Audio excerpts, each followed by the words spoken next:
NRA news కి స్వాగతం। ఈ రోజు వార్తా విశేషాలు।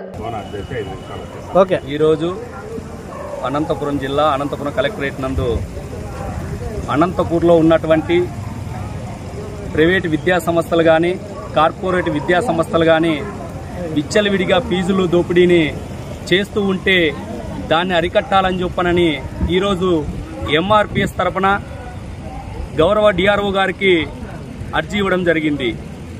ఒకే విషయం డిఆర్ఓ గారికి మేము స్పష్టంగా చెప్పాం, సార్ ఈ అనంతపూర్ జిల్లా ఉన్నటువంటి విద్యా సంస్థలు ప్రైవేట్ విద్యా సంస్థలు అయితేనేమి కార్పొరేట్ విద్యా సంస్థలు అయితేనేమి పేద ప్రజల తల్లిదండ్రుల ప్రాణాలను తీయడానికి వీళ్ళు సిద్ధపడుతూ వీళ్ళకి కావాల్సిన డబ్బులను మాత్రము దన్నుకోవడం జరుగుతుంది।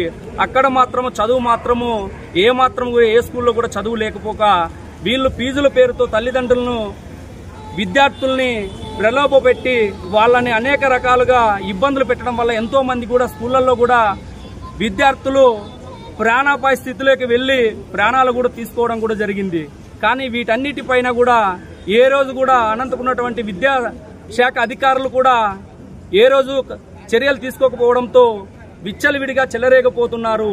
వీటన్నిటిని అరికట్టాలని ఈ పర్మిషన్ లేకోకుండా ఏ స్కూల్ అయితే నడుపుతున్నారో వాటన్నిటినీ కూడా సీజ్ చేయాలని కూడా ఈరోజు మేము గౌరవ డిఆర్ఓ గారికి కూడా స్పష్టంగా వివరించడం జరిగింది।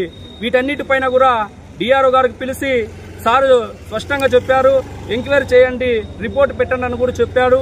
ఈ విషయాలన్నిటిపైన కూడా మేము కూడా డిఆర్ఓ గారికి స్పష్టంగా చెప్పాము।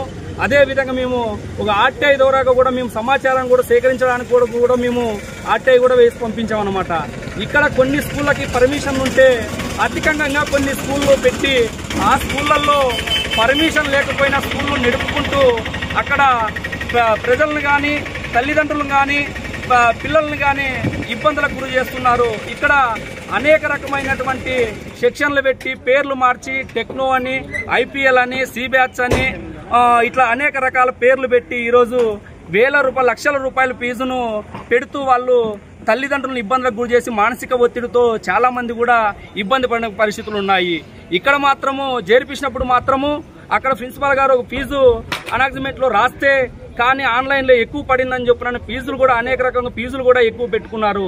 అక్కడ టీసీలు ఇవ్వాలని చెప్పనని మేము ఏరియా స్కూల్లో జాయిన్ అవుతామని చెప్పనంటే మీరు ఇంకా ఫీజులు కట్టినప్పటికీ ఇంకా పెండింగ్ ఉన్నాయని చెప్పనని అట్లా టీసీలు ఇవ్వకోకుండా కూడా చాలా రకాలుగా ఇబ్బందులకు గురి చేస్తున్నారు। దయచేసి వీటన్నిటిని ఈ విద్యాశాఖ అధికారులు కానీ జిల్లా ఉన్నటువంటి కలెక్టర్ అధికారి కానీ వీటన్నిటిపైన కూడా వెంటనే స్పందించాలా, పూర్తి స్థాయిలో విచారణ జరిపించాలా।